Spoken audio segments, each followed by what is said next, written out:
texto lido em que nós vamos meditar a palavra do Senhor está no Evangelho de Marcos, capítulo de número 8, versículo de número 22 ao versículo de número 26, como nós lemos no início da nossa programação.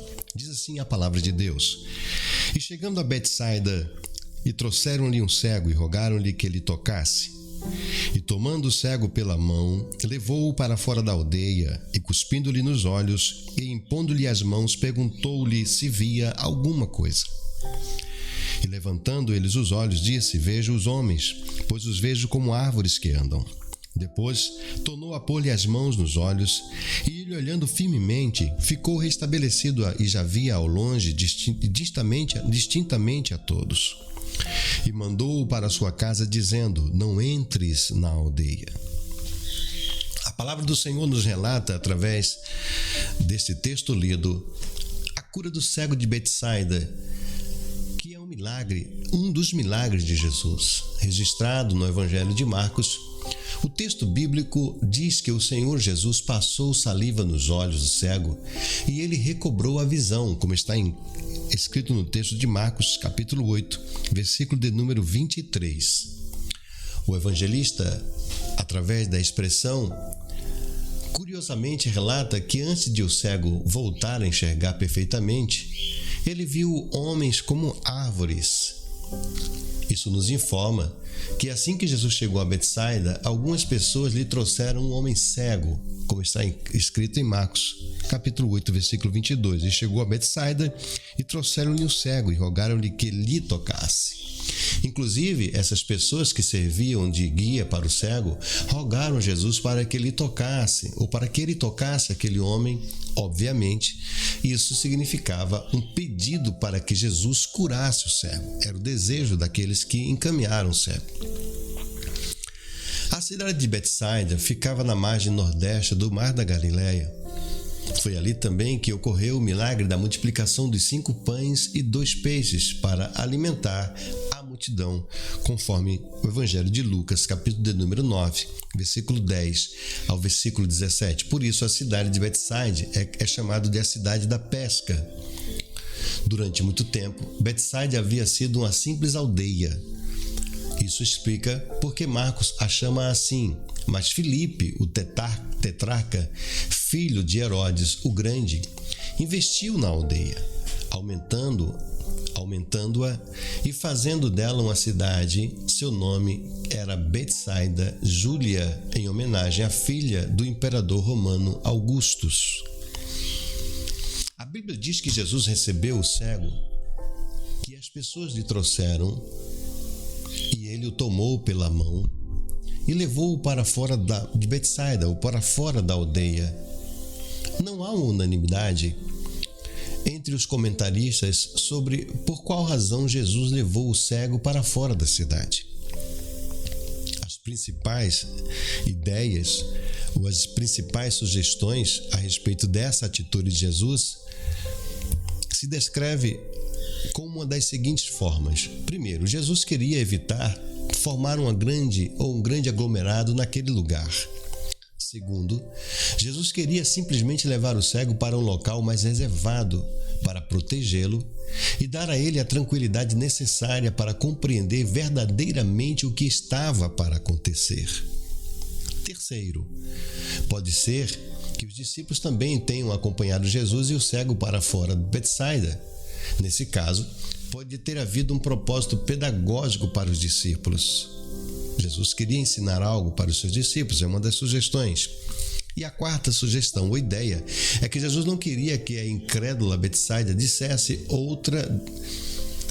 outra demonstração de poder de Deus. Porque em Mateus capítulo 11, versículo 21 e o versículo 24, nós encontramos uma expressão curiosa a respeito da cidade de Betsaida, onde Jesus expressa dizendo o seguinte: Ai de ti, Corazim, ai de ti, Betsaida, porque se Tiro e em Sidom fossem feitos os prodígios que em vós se fizeram, há muito que se teriam arrependido com pano de saco grosseiro e com cinza. Por isso eu vos digo que haverá menos rigor para Tiro e Sidom no dia do juízo do que para vós. Em Betsaida, Havia sido feito grandes milagres, grandes feitos de Jesus, e eles não creram, não deram atenção. Pode ser um desses motivos pelo qual Jesus levou os seus discípulos juntamente com o cego para fora da aldeia. Seja como for, o que se sabe é que Jesus Cristo, ou Jesus, nosso Salvador, aplicou saliva nos olhos do cego e, impondo-lhes as mãos, perguntou ao homem se ele estava ou se ele via vendo alguma coisa. O homem respondeu que estava vendo homens, mas como se fossem árvores andando. Não há um significado especial no fato de ele ter visto as pessoas como se fossem árvores. Na verdade, essa expressão indica simplesmente que ele estava vendo alguma coisa, mas que sua visão ainda não estava nítida. Mas essa expressão também parece indicar que aquele homem não era cego de nascença, afinal, ele sabia reconhecer árvores e pessoas. O curioso, queridos, é que nós encontramos na Bíblia Sagrada uma expressão que diz que novamente Jesus colocou as mãos nos olhos do cego de Betsaida e ele passou a enxergar com perfeição. Depois, Jesus mandou que o cego fosse para a sua casa e recomendou que ele não entrasse mais em Betsaida. Ele poderia ir logo se alegrar e glorificar a Deus com sua família. Aqui há algo interessante para nós aprendermos e entendermos. Apesar de popularmente falarmos do cego de Betsaida, aquele homem foi curado fora de Betsaida e muito provavelmente não era de Betsaida, pois Jesus recomendou que ele não entrasse mais na cidade. E que lições nós podemos aprender com a cura do cego de Betsaida? Nos evangelhos, há muitos relatos de milagres realizados por Jesus, a registro da cura de pelo menos 7 homens cegos. Mas é interessante notar que cada situação foi única. Jesus usou várias abordagens diferentes que expressavam sua preocupação pessoal com aquelas pessoas. Aqui na Terra, Jesus não era simplesmente um fazedor de milagres. Ele era alguém que se compadecia dos necessitados. Ele era alguém que estabelecia relacionamentos pessoais com aqueles que se aproximavam dele. Perceba que neste milagre Jesus tomou o cego de Betsaida pela mão. Mesmo aquele homem, tendo quem o guiasse, ele conversou com o cego, aplicou saliva em seus olhos e impôs-lhes as mãos. Antes, ele já havia colocado saliva na língua de um homem surdo e gago, conforme está escrito em Marcos capítulo 7, versículo 31 ao versículo 37. Essas atitudes físicas fazem parte da abordagem de Jesus, mas não eram a causa dos milagres. A prova disso é que não há nenhum outro relato bíblico de que alguém operando qualquer milagre dessa forma. O poder e a autoridade estavam em Cristo, o Filho do Deus vivo. Contudo, meu irmão, minha irmã, a cura do cego de Betsaida também nos ensina que o Senhor tem suas maneiras misteriosas de trabalhar. Por algum motivo, a visão daquele homem foi recuperada de forma gradual. Curioso isto, não é?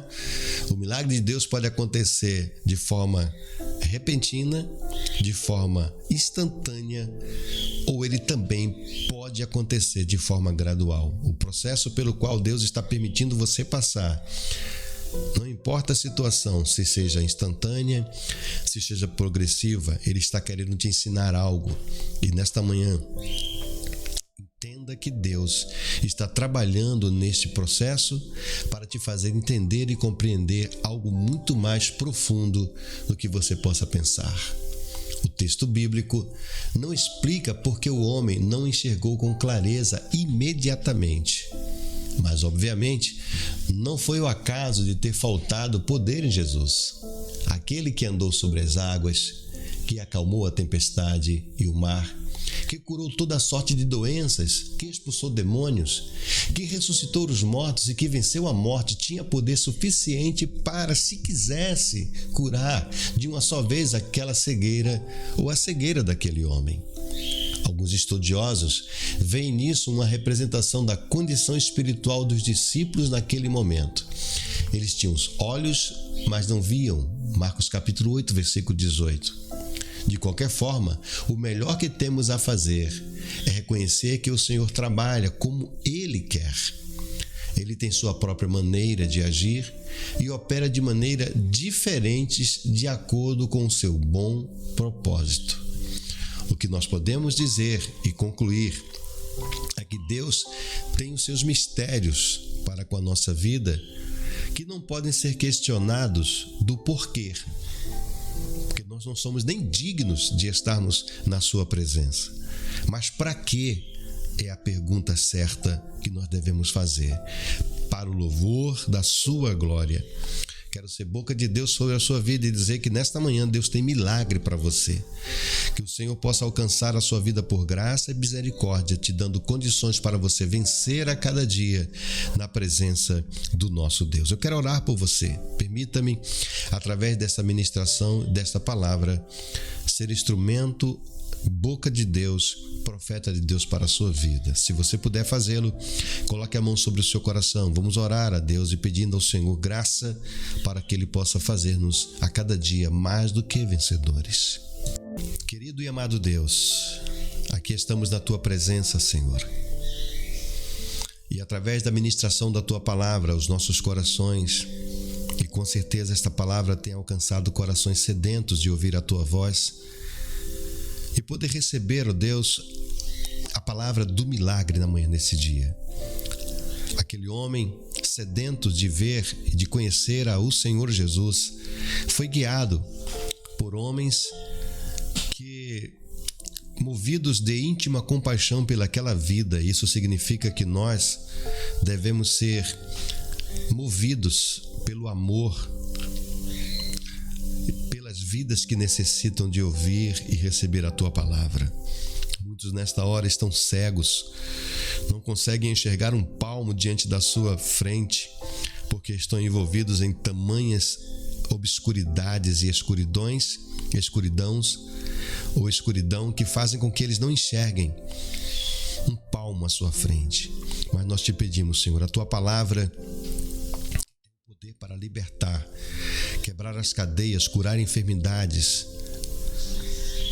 colocar por terra todas as correntes que estão aprisionando a vida desse meu irmão, a vida dessa minha irmã, a vida desse meu amigo, possam ser agora, Senhor, decretadas a liberdade total para a glória do Teu nome. Visita, Senhor, visita os que estão encarcerados, visita os que estão hospitalizados, visita os que estão acamados, visita os que estão deprimidos, visita aqueles que estão presos, Senhor, em cadeias de escuridão que não conseguem se libertar, mas que a Tua palavra, que é luz, a Tua palavra que é poder, a Tua palavra que tem a capacidade, Senhor, de fazer mudar a história e a vida do homem, possa realizar o milagre para o qual ela está sendo enviada.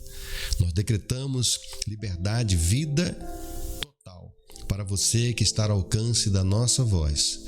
Que seja a palavra do Senhor sobre a sua vida, o milagre de Deus, em nome de Jesus. Amém.